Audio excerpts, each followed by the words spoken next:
የከበረ ሰላምታችን በያላችሁበት ድረስ የተወደዳችሁ ተመልካቾቻችን እንደምን ቆያችሁ? ከከፋ ማህበረሰብ ቴሌቪዥን ከሳምንቱ የተመራረጡ አበይት ዜናዎችን ይዘን ቀርበናል። ከዜናዎቹ ጋር ጽዮን ታደለ ነኝ። አብራችሁን ቆዩ። ወደ ቀዳሚ ዜና አለፍን። በተያዘው በጀት ዓመት የህዝቡን ሁለንተናዊ ተጠቃሚነት ማረጋገጥ የሚችሉ ተግባራት ላይ ማተኮር እንደሚገባ የቦንጋ ከተማ አስተዳደር አስገነዘበ። የከተማ አስተዳደሩ ምክር ቤት በሁለተኛ ዙር 14ኛ ዓመት አንደኛ አስቸኳይ ጉባኤ የከተማ አስተዳደሩን የ2019 በጀት ዓመት እቅድ ላይ ተወያይቶ ያጸደቀው ባሳለፍነው በዚህ ሳምንት ነበር። ታድሰው ወልደሰንበት ያዘጋጀውን መቅደስ ተሾመ ታቀርባለች። የዓመቱን እቅድ ለምክር ቤቱ ያቀረቡት የቦንጋ ከተማ አስተዳደር ምክትል ከንቲባና የንግድና ኢንዱስትሪ ጽህፈት ቤት ኃላፊ አቶ ስዩም ወልደ ሚካኤል የቀረበው እቅድ እንደሚያመለክተው በከተማ አስተዳደሩ በ2019 በጀት ዓመት በኢኮኖሚ በማህበራዊና በአስተዳደር ዘርፎች የከተማውን ማህበረሰብ ተጠቃሚነት የሚያረጋግጡ ተግባራትን ለማከናወን ታቅደዋል። አሁናዊ የኑሮ ውድነትን ለማረጋጋት የንግድና ስርዓትን ማዘመን፣ የህገወጥ ንግድን መከላከልና የከተማ ግብርና በሚመጥን መልኩ መተግበሩ ትኩረት ተሰጥቷል። የከተማ መሬትን በመሬት አስተዳደር አሰራር መሰረት ማዘጋጀት፣ ለታለመለት ዓላማ መዋሉን መከታተልና ለተግባራዊነቱ የተለያዩ አቅጣጫዎችን ማስቀመጥ የበጀት ዓመቱ አንዱ የትኩረት አቅጣጫ መሆኑ ተመላክተዋል። ሌላው የከተማውን ማህበረሰብ የመልማትና የመልካም አስተዳደር ጥያቄዎች ለመመለስ የገቢ አቅምን አሟጦ የመሰብሰብ ተግባር ከሁሉም የሚጠበቅ መሆኑን ከእቅዱ ለመረዳት ተችሏል። የከተማ ሰላምና ጸጥታ የማረጋገጡ ተግባር እንደ ወትሮ ተጠናክሮ የሚቀጥል መሆኑን በእቅዱ ያመለከቱት ምክትል ከንቲባ በዚህ ሂደት የምክር ቤቱ አባላትና አመራሮችን የጋራ ትኩረት የሚሽ መሆኑን አክለዋል። የቀረበውን የምክር ቤትና የአስፈጻሚ መስሪያ ቤቶችን እቅድ መነሻ በማድረግ ሀሳባቸውን የሰጡት የምክር ቤቱ አባላት የተለያዩ እቅዶች በተግባር እንዲታዩ ትኩረት እንዲሰጠው አሳስበዋል። ብዙ ጊዜ በእቅድ ደረጃ ተይዞ ሳይከናወኑ የሚቀሩ ተግባራት እንዳሉ ያመላከቱት የምክር ቤቱ አባላት በጀት ዓመቱ በዋና ዋና ጉዳዮች ላይ ትኩረት እንዲሰጥ አጽንኦት ሰጥተዋል። ለተፈጻሚነቱ የበኩላቸውን እንደሚወጡ የተናገሩት አባላቱ በየደረጃ የሚገኙ ሌሎች ባለድርሻ አካላትም የበኩላቸውን እንዲወጡ አሳስበዋል። የተሻሻለ እና በጣም ጥሩ ህዝቡን የሚያሰራ ለህዝቡ ጥቅም የሚሰጥ እቅድ ነው ያቀዱት። ያን እቅድ ተባብረን እጅ ለእጅ ተያይዘን አብረን ብንሰራ ያንን ማሳካት እንችላለን። ምክንያቱም እቅዱ የታቀደው ለህዝቡ ስለሆነ ህዝቡን አሳትፎ አብረን ተባብረን ከሰራን ያንን እቅድ ማሳካት እንችላለን። ዋናው ምንድነው? ከህዝቡ ጋር መተባበር ያስፈልጋል። ህዝቡ ጋር መውረድ ይፈልጋል። ያን አንድ ላይ ሆነን ከሰራን ማይሳካ ነገር የለም። እዚህ ተባብረን ብንሰራ እቅዱን እናሳካለን። እቅዱን በጣም ምርጥ እቅድ ነው ያቀዱት። በጀቱም አሪፍ በጀት ነው የተመደበው። ያንን በጀት ይዞ እቅዱን መሬት ወርዶ ቢሰሩ ለህዝብ ተጠቃሚነት በጣም አሪፍ ነው የሚለው ሀሳብ ያለ ዝርዝር የታቀዱ እቅዶች አሉ። የተያዙ በጀቶች አሉ። እነዚህ የተያዙ እቅዶችም የተያዙ በጀቶችም በአጠቃላይ ወደ ህዝቡ ወደ ታች ወርዶ ለህዝቡ አገልግሎት ሊሰጥ በሚችል መልኩ በተገቢው መንገድ ስራ ላይ የሚውልበትን ሁኔታ መፍጠር ነው። ለዚህ ደግሞ ከህብረተሰቡ ጋር አብሮ መስራትን ይጠይቃል፣ መመካከርን ይጠይቃል፣ መነጋገርን መወያየትን ይጠይቃል። የህዝቡ ፍላጎት እስከሆነ ድረስ ይሄ ምክር ቤት በህዝብ የተቋቋመ ስለሆነ አብሮ መስራትን ስለሚጠይቅ አንደኛ እቅዱ በዝርዝር ተዘርዝሮ ወደ ታች ወርዶ ለህብረተሰቡ ተገቢውን አገልግሎት መስጠት አለበት። ከዚህ አንጻር ምንድነው አሁን ያለው ነገር አንዳንድ አካባቢዎች ላይ ያልተሟሉ መሰረተ ልማቶች አሉ። የመንገድ መሰረተ ልማት አለ፣ የውሃ መሰረተ ልማት አለ፣ የዲች ወይ ችግር አለ፣ ሌሎች እንደዚህ የመብራት ችግር አለ። እነዚህ ችግር ያላቸው ላይ ቅድሚያ ተሰርቶ እነሱም ተጠቃሚ የሚሆኑበትን እድል መጠቀም ነው። የቦንጋ ከተማ አስተዳደር ምክር ቤት ዋና አፈ ጉባኤ አቶ አጥናፉ ወልደ ጻድቅ በበኩላቸው የተያዙ እቅዶች በተገባው ተግባር ላይ እንዲውሉ ጠንካራ ድጋፍና ክትትል ያደርጋል ብለዋል። ህዝቡ ደግሞ የራሱ ግንዛቤ ፈጥሮ በአካባቢ የጥበቃውን የተለያዩ የመንከባከቡን ስራ እንዲሰራና በገቢ ተቋም በኩል ደግሞ ይሄኛው ለኛም ከሌላ ከየትም የሚመጣ ሀብት ስለሌለ የገቢ አሰባሰብ ላይም በግልጸኝነት በጋራ በመንቀሳቀስ ያው ተገቢውን ሀብት ሰብስቦ አሁን የቀረበው 1.5 ቢሊዮን ብር በላይ ነው በጀታችን ዘንድሮ። ይሄን በጀት የምናሳካው እዚሁ ከተማ ነው የሚንሰበስበው እና ማዘጋጃ ቤቱም የራሱን ሰብስቦ መደበኛ ገቢም እንደዛ ሆኖ ህዝቡም የራሱን አስተዋጽኦ ከዚህ ባሻገር ራሱ ማህበረሰቡ በየአካባቢው የሚያወጣቸው ሀብቶች አሉ። እነዚህንም ተቀራርቦ በመስራት ከተማችን መለወጥ አለብን፣ አሁን ካለው ማሻገር አለብን የሚልና አልፎ አልፎ እንደ ጉለት አሁን ከዚህ በፊት ሲታዩ የነበሩ እነዚህ ኢንቨስትመንት ተሰጥቶ ታጥሮ የሚቀመጡ ቆሻሻ አወጋገድ ስርዓት ላይ ያሉ ጉለቶች፣ ቆሻሻ የሚያነሳ መኪኖች እጥረት የውስጥ ለውስጥ መንገድ ለመስራት እቅድ ቢያዝም እቅድ የተያዘው ወደ 200 ሚሊዮን ብር በላይ ለመንገድ ተይዟል። እነዚህም ዘላቂ መንገዶች ናቸውና ውስጥ ለውስጥ ደግሞ አጫጭር ሰፈር የሚያገናኙ እነዚህን ለመስራት ያሉንን ማሽኖች መጠገንና ወደ ስራ ማስገባት ክትትል ማድረግ የማሽን አስተዳደር ሁኔታውንም ቢሆን ማስተካከል አለብን የሚለው በሙሉ በአጠቃላይ ከምክር ቤቱ አባላት ተነስቶ አስፈጻሚ አካላትም ጉለቱን ወስደው የእቅድ አካልም አድርገው የቅድሚያ መሰጠት ያለባቸውንም ቅድሚያ በመስጠት ምክር ቤቱም የራሱን ሚና በመወጣት በሶስቱም ዘርፍ ቋሚ ኮሚቴ የክትትልና ቁጥጥር የድጋፋዊ ስራ የህዝብ ተጠቃሚነት የማረጋገጥ ስራ ከወትሮ በተለየ ሁኔታ እንፈጽማለን በሚል ነው ጉባኤ አድርገን የቅድሚያ የተባሉትንም ውሳኔ ሀሳብ አድርገን መጨረሻ ላይ አቅጣጫ አስቀምጠን ነው የወጣ ነው። አክለውም የምክር ቤቱ አባላትና አመራሮች የበኩላቸውን እንዲወጡም አስገንዝበዋል። ከህዝብ ተወክሎ የመጣ ምክር ቤት አባላት ትልቅ ድርሻ ስላለው የግንዛቤውን ስራን በጋራ ማድረግ አለበት። ሴክተር መስሪያ ቤቶችም የተሰጣቸውን እቅድ በኃላፊነት መፈጸም አለባቸው። በኃላፊነት አንዳንድ ከተማ ላይ ስራዎች ወደ ኋላ ይቀሩና ከተማ አስተዳደሩ ሲቸገር ግብረ ኃይል አደራጅተው ሁሉ የማንቀሳቀሱ ሁኔታ ከዚህ በኋላ ይሄ መቆም አለበት። ምክንያቱም ሰራዊት አደራጅተው የሴክተሩ ሰራዊት ያንን የሰጠውን እቅድ ከበጀቱ ጋር አጥሞ ሰርተው ለህዝብ ተጠቃሚነት መትጋት አለበት። አጠቃላይ የከተማ ህዝብም የራሱን አሻራ ማሳረፍ አለበት። እያሳረፈም ነው። በተለይ ከለሙ ልማቶች ከመንከባከብና ከመጠበቅ አንጻርም ያሉትን ጉለቶች እነዚህ ደግሞ እናለማለን አቅም አለን ብሎ ከወሰዱ በኋላ አጥረው የሚያስቀምጡ ባለሀብቶችም ከየትም የመጡ አይደሉም። የዚህ አካባቢም ሰዎች ናቸው አብዛኞቹ። ለከተማ እድገት ሁሉም የየድርሻን ማድረግ አለበት የሚል መልእክት ነው የሚያስተላልፍ። ከአባላቱ ለተነሱ ጥያቄዎችና አስተያየቶች በምክትል ከንቲባው ምላሽና ማብራሪያ የተሰጠ ሲሆን በምክር ቤቱ የትኩረት አቅጣጫዎች ተቀምጠዋል። ምርትና ምርታማነትን ለማሳደግ እየተደረገ ያለውን እንቅስቃሴ ውጤታማ ከማድረግ አኳያ እየሰራ መሆኑን በኢትዮጵያ ግብርና ስራዎች ኮርፖሬሽን የቦንጋ ቅርንጫፍ ጽህፈት ቤት አስታወቀ። በጽህፈት ቤቱ አዘጋጅነት የአርሶ አደሮች የመስክ ቀን በዓል በከፋ ዞን ጋዋታ ወረዳ ላይ ተከብሯል። ታጅቶ ከበደ ያዘጋጀው እንደሚከተለው ይቀርባል። ማላመድ አለብን። ምግብ ዋስትና ማረጋገጥ መቻል አለብን። እንግዲህ በምግብ ዋስትና የተረጋገጠ ሰው ነው መንግስትን የሚመርጠው፣ መንግስትን የሚደግፈው። አጠቃላይ ዜጋ መኖር የሚችለው የምግብ ዋስትና ሲረጋገጥ ብቻ ነውና ይሄን በአጠቃላይ ደግሞ ለመደገፍ ለማየት ለማስፋት አይቶ ደግሞ እያንዳንዱ ነገሮች ምን አለ ብሎ ከክልልም ከፌደራልም የመጡ ባለድርሻ አካላቶችን አንድ ጊዜ ሞራ ቀደም ሲል ሲዘራ ነበረው ቢያ 66 ነበረ። ከዛ እቺ በቆሎ ደግሞ የተለየች ናት። የተለየች ሆና ስላለበት አዝመራ ባለቀበት ሰዓት መምጣቷ እኛን ያቆጨ ነበር። አሁን ለቀጣዩ ቀድማ ብትመጣ አካባቢውን ትለውጣለች። ቅድሚያ መዳብራም ተዘጋጅተን ቅድሚያ ዘሩን በወቅቱ ቢገባ ማለት ነው የበለጠ ውጤታማ እንሆናለን ማለት ነው። ከዚህም በፊት 661 ነው የምንጠቀመው። ያው አብዛኛው እኔም ያው በሴትነቴ የምጠቀመው እሱን ነው። እሱን ስንጠቀም አንዳንዴ በሽታ ይጠቃዋል። የአቅም እንትን አለው እጥረት አለው። ምርት እየቀነሰ ነው አሁን የመጣ ያለው። እንደ በፊቱ ምርት ብዙ ምርት አይሰጥም። አሁን ቀንሷል ከዛ ማለት ነው። ደግሞ ይሄ አዲስ የሚመጣው ዘር ዝርያውም ገና አዲስ ስለሆነ ምርት ይሰጣል ብዬ ነው የሚተማመነው። እሱን ያው በአገባቡ ገለባብጦ በማረስ የተፈለገውን ግብዓት ሙሉ ፓኬጅ ተጠቅመን ከተሰራ እንግዲህ አንድ ነገር ሲመጣ በውድ ዋጋ ነው የሚመጣው፣ እንደ ዘሩ ሁኔታ ማለት ነው። እሱን በጥሩ ሁኔታ ዘር ተዋደደ ሳንል ከገዛን ከሰራን እናገኛለን። ከኛ ተርፎ እስከ ገበያ እናወጣለን የሚለውን ነው እኔ የሚያስቀምጠው።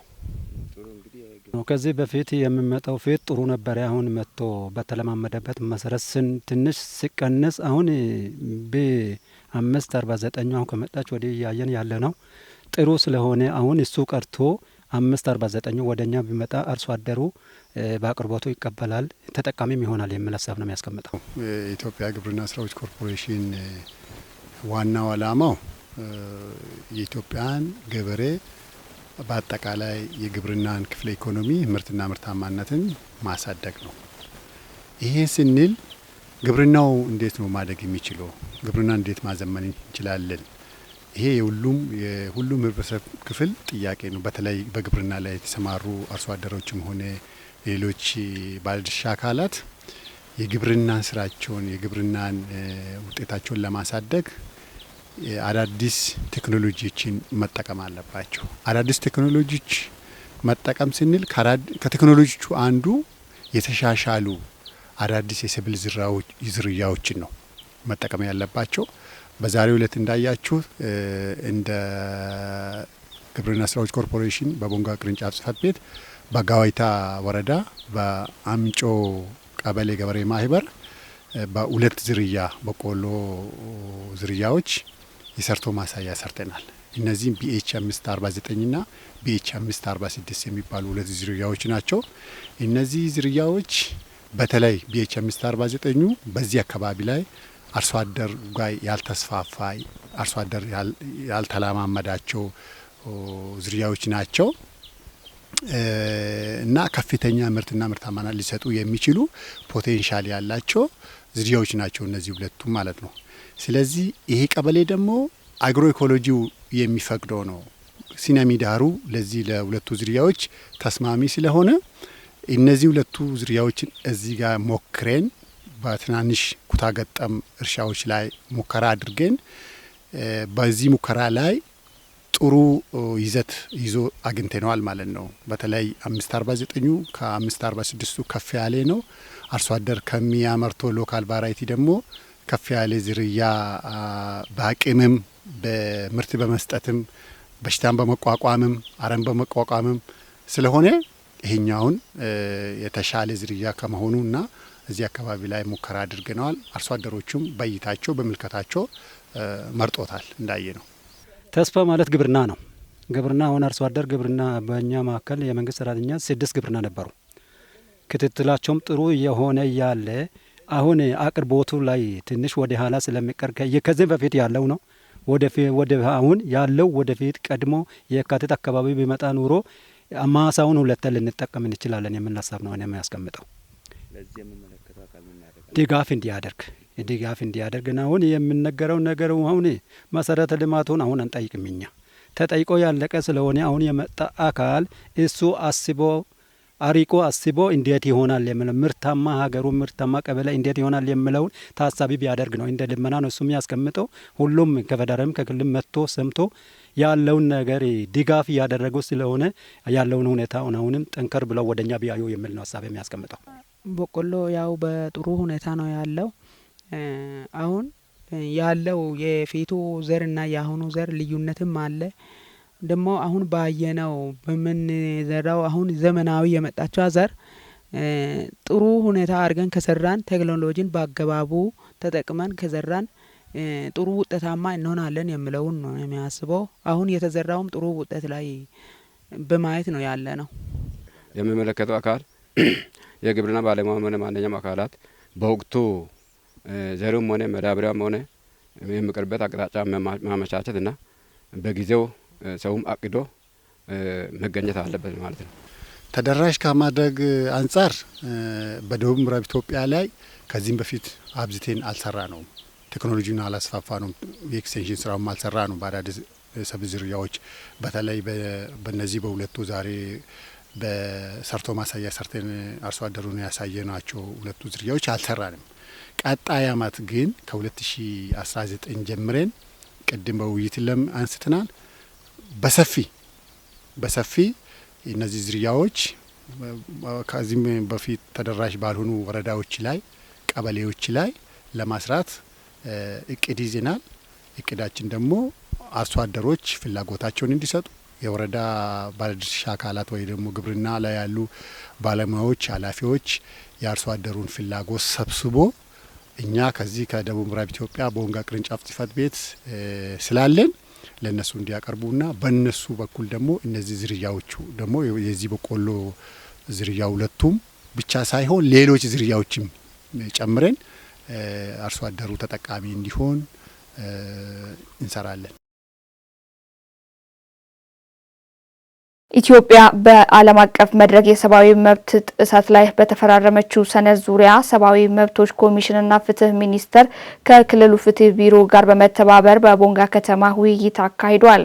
ዜጎችም ስለ መብታቸው የማወቅ ግዴታና ኃላፊነት እንዳላቸው ተመላክቷል። ምህረት ማሞ ተጨማሪ አላት። የኢፌዴሪ ፍትህ ሚኒስቴር ከኢትዮጵያ ሰብአዊ መብቶች ኮሚሽን ጋር በመተባበር ሁሉን አይነት አድሏዊ የዘር ልዩነቶችን ለማስወገድ የተደረገ ስምምነት ላይ በተጠቃለለ ሀገራዊ ሪፖርት በቦንጋ ከተማ እየገመገመ ሲሆን በመድረኩ የተገኙ ባለድርሻ አካላት ስለ መድረኩ ዋና ዓላማ እንዲህ ሲሉ ያስረዳሉ። ኢትዮጵያ ከተቀበለቻቸው ስምምነቶች አንዱ ከዘር ጋር ከመድሎ ጋር ተገናኝቶ ሁሉም ሰዎች እኩል እንደሆኑና ከዚህም መነሻ መድሎ የዘር መድሎ እንደማያስፈልግ የተሰሩ ስራዎችን አጠቃላይ ሪፖርቶች እየቀረቡ ነው ያሉት። አጠቃላይ ደግሞ እነዚህ ሪፖርቶች ለምንድን ነው የሚቀርቡት፣ ለዓለም አቀፍ ለምንድን ነው የሚቀርቡት የሚለውን እያስረዱ ያሉበት ሁኔታ አለ።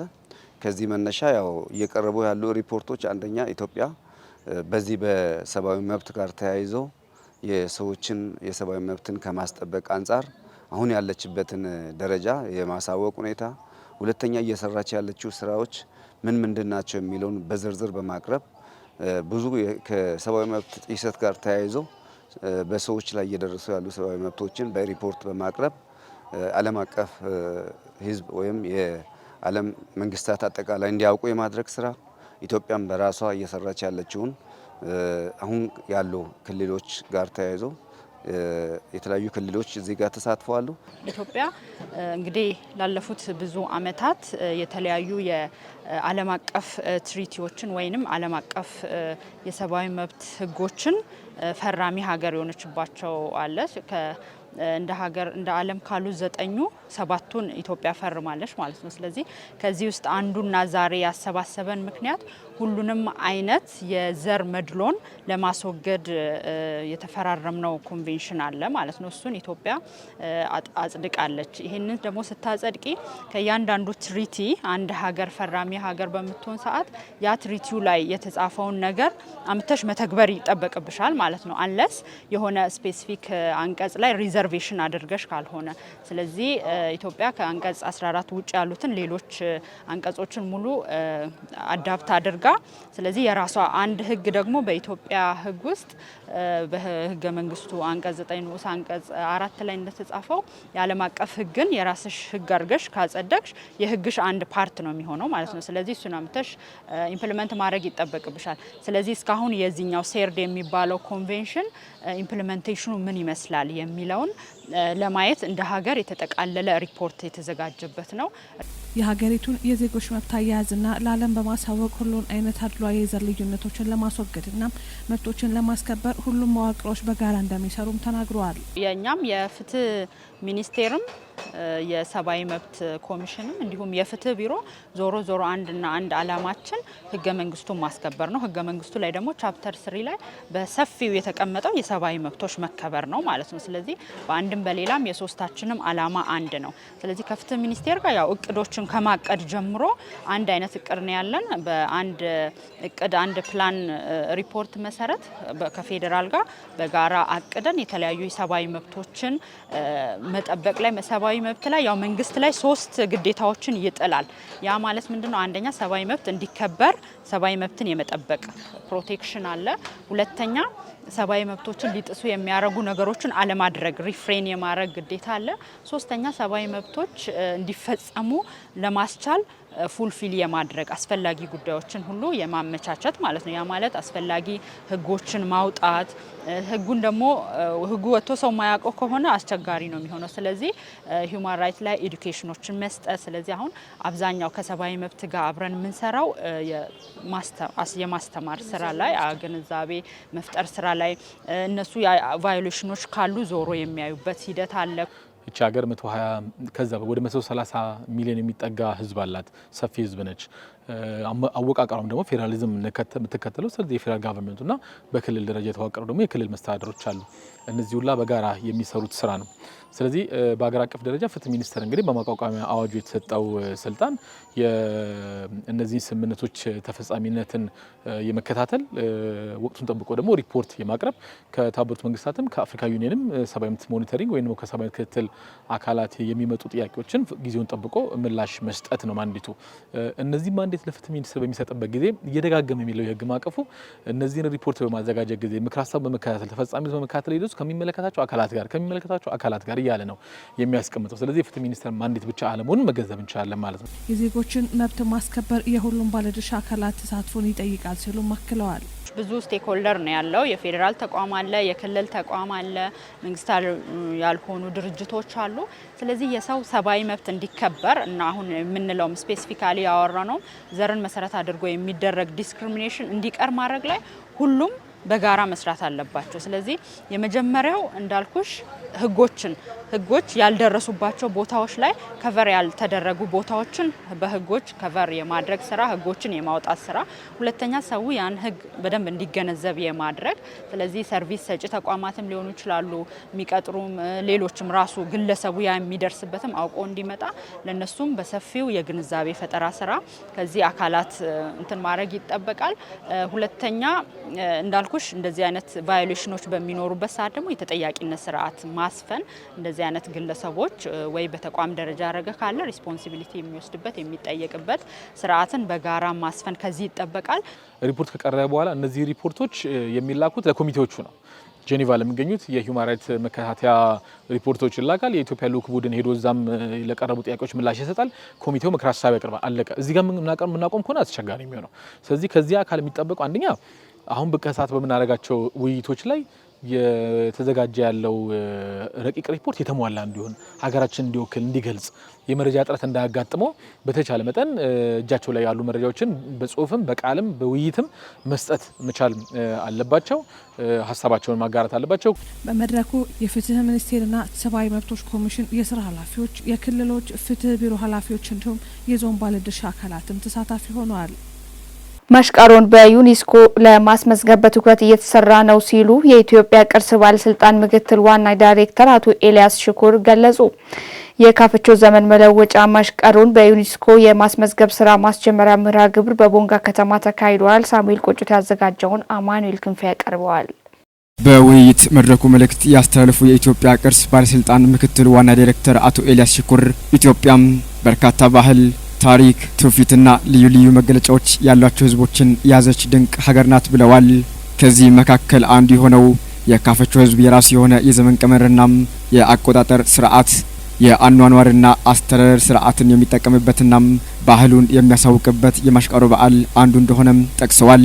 ዋና ዳይሬክተሩ አክለውም ይህንን ድንቅ ባህልና ወግ ለቀጣይ ትውልድ ለማሸጋገር የሚያስችል ጥናት ተደርጎም የቀረበበት ዓላማ ዘመን ተሻጋሪ ቅርስና የማህበረሰብ ድንቅ እሴት የሆነውን ማሽቀሮን ለዓለም አቀፍ ማህበረሰብ ለማስተዋወቅ ነው ብለዋል። ይህንን የህብረተሰቡን ታላቅ እሴትና ባህል የሚያስተላልፈውን ማሽቀሮም በዩኔስኮ ለማስመዝገብ ከክልሉ ጋር በመተባበር ሰፊ ስራዎች መከናወናቸውንም ገልጸው ይህንን ሂደት ይበልጥ ለማጠናከር ባለድርሻ አካላት የበኩላቸውን እንዲወጡም ዋና ዳይሬክተሩ ጥሪ አቅርበዋል። ሀገራችን ኢትዮጵያ የብዝሃ ማንነቶች ሀገር ስትሆን ይህንን ተከትሎ የህዝቦቿ መገለጫ የሆኑ እልፍ ባህላዊ እሴቶች ባለቤት ነች። ከኢትዮጵያ ህዝቦቹ መካከል አንዱ የሆነው የካፋ ህዝቦች መገለጫ ከሆኑ በርካታ የማንነት ባህላዊ ቅርሶች መካከል ደግሞ የማሽቀሮ ዘመን መለወጫና የሀገር በቀል የአስተዳደር እንዲሁም የሰላም ማስጠበቂያ ስነ ስርዓት አንዱ መሆኑ ይታወቃል። የኢትዮጵያ ቅርስ ባለስልጣን የምርምር ቡድን ከደቡብ ኢትዮጵያ ክልል እና ከካፋ ዞን በጋራ የሚሰራ ይሆናል።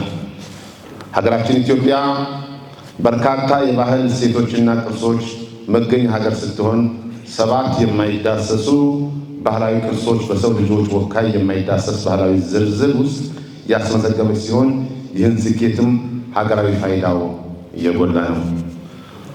ቅርሶቹ በዚህ ዝርዝር ውስጥ ማስመዝገብ የሀገራችን መልካም ገጽታ ለመገንባት፣ ህዝቦቹ መካከል የባህል ትስስር ለመፍጠር፣ በቅርስ ባለቤቶች ህዝብ ዘንድም ያለውን አክብሮት፣ አንድነትና ወንድማማችነት እህታማች አጉልቶ ለማስቀመጥ፣ የህዝብ ለህዝብ ግንዛቤ ከፍ በማድረግ የቅርሱ ባለቤት የሆነው ህዝብም በተለይም ወጣቱ ትውልድን በቅርሱ ክወና ቀጣይነት ያለው አስተዋጽኦ ከፍ በማድረግ ቅርሱን ለትውልድ ለማስተላለፍ እንዲሁም መንግስትና ሌሎች የሚመለከታቸው ተቋማት ቅርሱን ለመጠበቅ የሚያደርጉት ጥረትም ለማገዝ እንዲሁም ቅርሱ ያለውን የቱሪስት መስህብነት ከፍ በማድረግ ሀገሪቱና የአካባቢው ማህበረሰብ በኢኮኖሚ ተጠቃሚ እንዲሆን ማስቻል ከሚጠቀሱ ዋና ዋና ጉዳዮች መካከል ናቸው።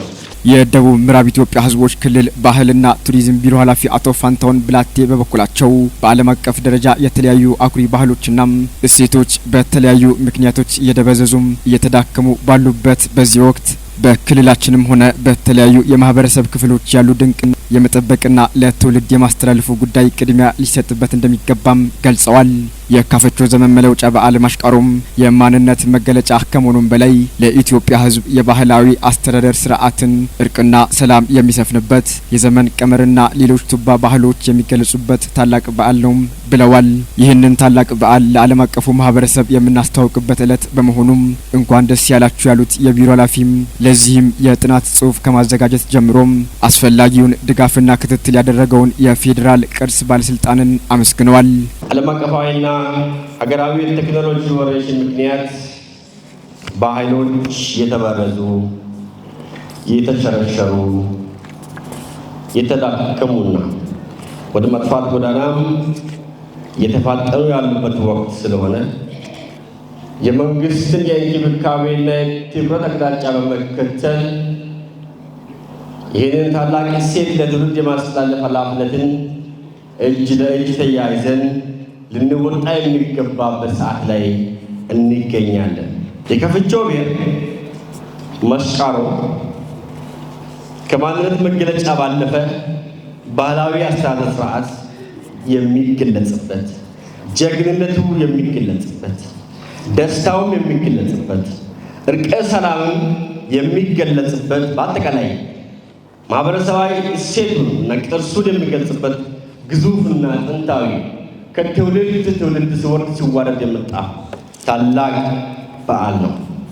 ይህን ታላቅ በዓል ዛሬ ላይ ለትውልድ እንድናስተላልፍ ከባለድርሻ አካላት ጋር እጅ ለእጅ ተያይዘን ጠንካራ ስራዎችን እየሰራን ያለ ሲሆን ዛሬ ላይ በዓሉን ለትውልድ ለማስተላለፍ የመሰረት ድንጋይ የምንጥልበት የመጀመሪያ ፍሽካ የምንነፋበት ዕለት ላይ ስለተገኘን እግዚአብሔር እንኳን ረዳችሁ፣ እንኳን ረዳን። የካፋ ዞን ዋና አስተዳዳሪ አቶ እንዳሻው ከበደ በበኩላቸው የማሽቃሮ በዓል የሚከበርበትን ዋና ዋና ምክንያቶች አብራርተው ይህንን ይበልጥ ለማጠናከር በትኩረት እየተሰራ መሆኑንም ተናግረዋል። ማሽቃሮ በዩኔስኮ ቅርስነት እንዲመዘገብ ሰፊ ስራዎች መከናወናቸውን የገለጹት ዋና አስተዳዳሪው የድርሻቸውን ለተወጡ ባለድርሻ አካላት ምስጋናቸውንም አቅርበዋል። የዚህ ሁሉ ውጤት እንግዲህ ማሽቃሮ ነው። ስለዚህ ለአካባቢያችንም ለክልላችንም ለሀገራችንም ትልቅ ጠቀሜታ ስላለው በዓለም በማይዳሰሱ ቅርስነት እንዲመዘገብ የአገርም ትልቅ ቅርስ ሆኖ መያዝ የሚችልበት ሁኔታ እንዲኖር በተደጋጋሚ ጥያቄዎች ሲቀርቡ ቆይተዋል። ይህ ነገር ዛሬ እዚህ ደረጃ እንዲደርስ በርካታ አካላት የበኩላቸውን አስተዋጽኦ አድርገዋል። የተለያዩ የካፋ ምሁራን ጥናቶችን በማድረግ የተለያዩ መረጃዎችን በማሰባሰብ በርካታ ስራ ሰርተዋልና እነዚህ አካላት በዚህ አጋጣሚ ምስጋና ይገባቸዋል። የዞኑ ባህል ቱሪዝምና ስፖርት መምሪያ ኃላፊ ወይዘሮ ታሪኳ ታከለ እንደገለጹት ማሽቃሮ የካፋ ሕዝብ ሀብት ብቻ ሳይሆን የኢትዮጵያ ሕዝብ ሀብት በመሆኑም በዓሉን በማይዳሰስ ቅርስነት ለማስመዝገብ የተጀመረውን ጥረት ለማሳካት ባለድርሻ አካላት በቅንጅት እንዲሰሩም ገልጸው ሂደቱ አሁን ያለበት ደረጃ ላይ እንዲደርስ የደገፉ አካላትንም አመስግነዋል። የካፋን ቅርስ መጠበቅ የካፋ ሕዝብ ብቻ ኃላፊነት አይደለም። ይህ የኢትዮጵያ የጋራ ሀብትን የመጠበቅ ኃላፊነት ነውና ከመቼውም ጊዜ በላይ ቅንጅታዊ ስራችንን በማጠናከር ይህ የተጀመረውን ጅማሮ በጋራ ከዳር ለማድረስ ሁላችንም ኃላፊነት አለብን እያልኩ ይህ ታላቅ ጉዳይን በመደገፍ ዛሬ ከዚህ ለተገኛችሁ የኢትዮጵያ ቅርስ ባለስልጣን አመራሮችና ባለሙያዎች፣ የክልል ባህል ቱሪዝምና ስፖርት ቢሮ ኃላፊዎችና ባለሙያዎች፣ ክቡራን እንግዶች፣ ለሁሉም የመንግስት አካላት በሙሉ በዞናችን ባህል ቱሪዝምና ስፖርት መምሪያ ስም ስላደረጋችሁ ጉዞ አድርጋችሁ እዚህ ድረስ በመምጣት የካፋን ሕዝብና ካፋን በማክበር ለሀገር አንድነት ለኢትዮጵያ ብልጽግና ብሎም ለሀገር ለማስተዋወቅ ስላደረጋችሁት ከፍተኛ አስተዋጽኦ በመምሪያችን ስም እጅግ ምስጋናችን የላቀ ነው። አረንጓዴ የለበሰች ምቹ ሀገር ለመጪው ትውልድ ለማሻገር የተጀመረውን እንቅስቃሴ እውን ከማድረግ አኳያ የሃይማኖት ተቋማት ሚናቸው የጎላ መሆኑ ተገለጸ። በቦንጋ ጌተሰማኒ ቅድስት አርሴማ ገዳም የችግኝ ተከላ መርሃ ግብር ተካሂዷል። ዘገባው የአቱሞ ዶርጫይ ነው። መቅደስ ተሾመታ ቀርባለች። የችግኝ ተከላውን ያስጀመሩት የገዳሙ ቆሞስ አባ ወልደ ሚካኤል ገብረ ሚካኤል እንደተናገሩት የችግኝ ተከላው ዋነኛ ዓላማ ለቤተ ክርስቲያኗ የገቢ ምንጭ መፍጠርና በአየር ንብረት ለውጥ መዛባት ምክንያት ሊከሰት የሚችለውን ተጽዕኖ መቋቋምን ታላሚ ያደረገ ነው። ለዚህ ይረዳ ዘንድም የተለያዩ ገቢ ሊያስገኙ የሚችሉ እንደ ቡናና ሌሎች ሙዝና አቮካዶ ያሉ ከ10 ሺህ በላይ የዛፍ አይነቶችን ምዕመናንን በማስተባበር መትከል መቻሉን ቆሞስ አባ ወልደ ሚካኤል ተናግረዋል። የተተከሉ ችግኞች የተተከሉበትን ዓላማ ማሳካት ይችሉም ዘንድ ችግኞቹን መንከባከብና ለፍሬ እንዲደርሱ ማድረግ እንደሚገባም አሳስበዋል። ለመንፈስ ቅዱስ አሃዱ አምላክ በሰላም በጤና ጠብቆ ለዚች ሰዓት ደርሰን እንድንገናኝ ፈቀደን መድኃኔ ዓለም ክርስቶስ ክብር ምስጋና ይግባው። ተጸብሎ ድነው እግዚአብሔር ያመለከታቸውን በርክቶላት ለመሄድ የሚመጡ ጸበልተኞች ናቸውና በእነሱ የሚተዳደር ነው። በዛ በእነሱ ነው የሚንቀሳቀሰው ማለት ነው። በእነሱ ነው የሚንቀሳቀሱ ጸበልተኞች ናቸው። ይሄንን የሚለፉ ያል መንግስታችንም እቅድ ባቀደልንና የአረንጓዴ አሻራ ብሎ ባወጣልን መሰረት ታቅዶ ከመሰራትና ከመተከል አንዱ ቡና ነው። ቡና ውስጥም መሰል ተክሎች አሁን ይተከላሉ። ምንድነው ዛፎች የሆኑት ነገሮች የሚተከሉበት ሂደትም አለ። ለምሳሌ ዋንዛውን እዚህ ውስጥ ይገባበታል። ዋንዛ እንተክለዋለን። አሁን ለምን ጥላው ነው። ሁለተኛ የሀገሩ አየር ሁኔታ እንዳይዛባ የሚያደርግ ነው።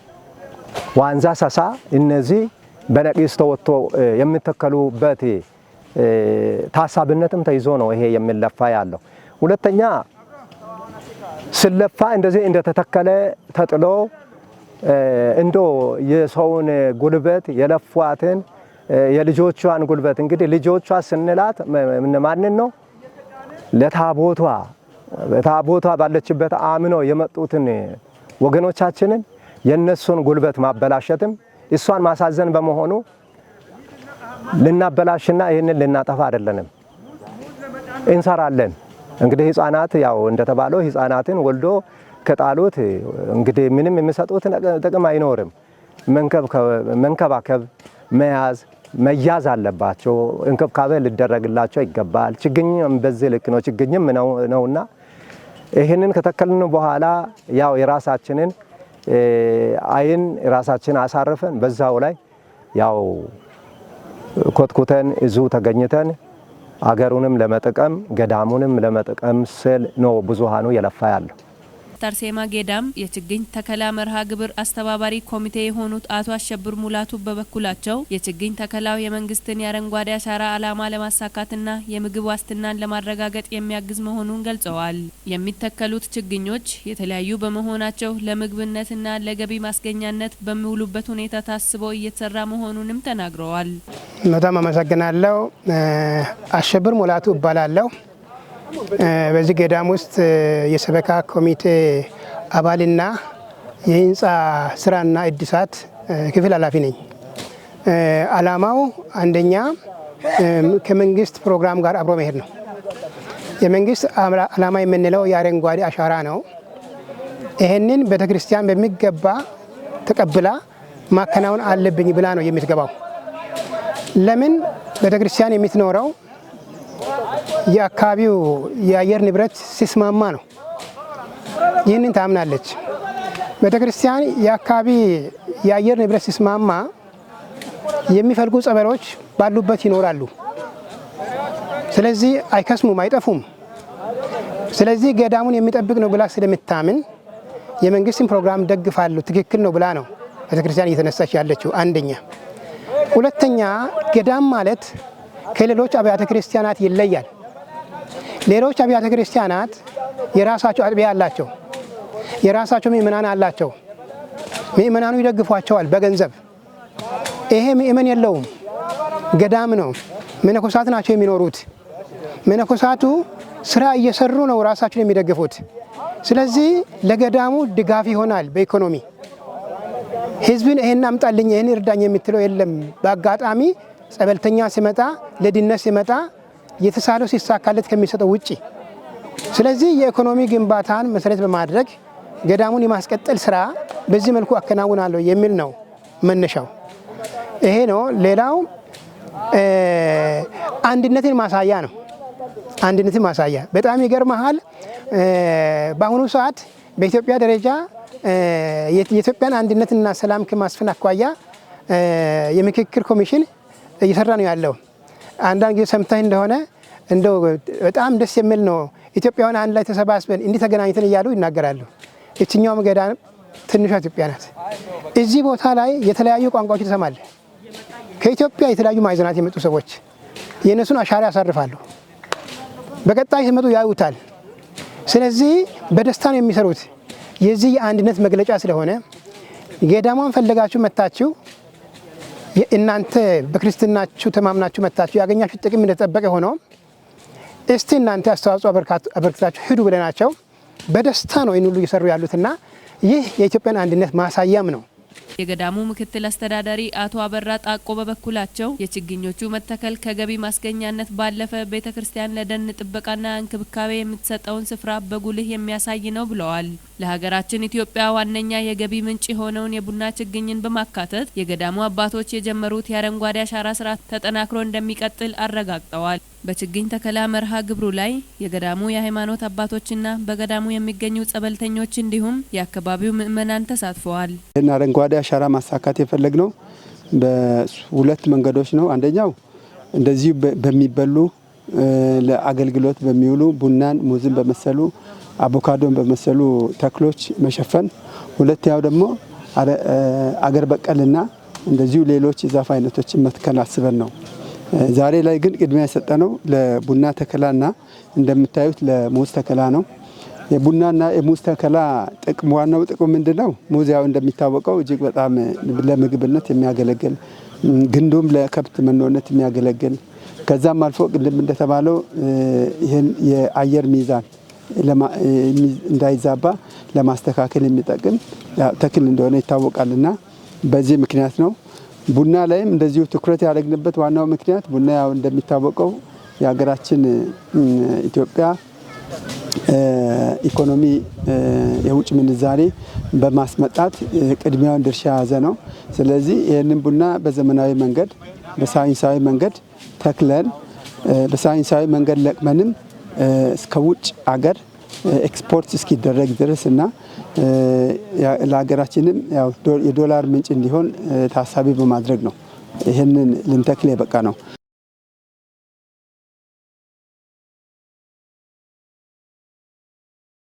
ክቡራትና ክቡራን ተመልካቾቻችን ከከፋ ማህበረሰብ ቴሌቪዥን ከሳምንቱ የተመራረጡ አበይት ዜናዎች እነኝን ይመስሉ ነበር። ዜናዎቹን ወደ እናንተ ሳደርስ ጽዮን ታደለ ቆይታ አደረኩ።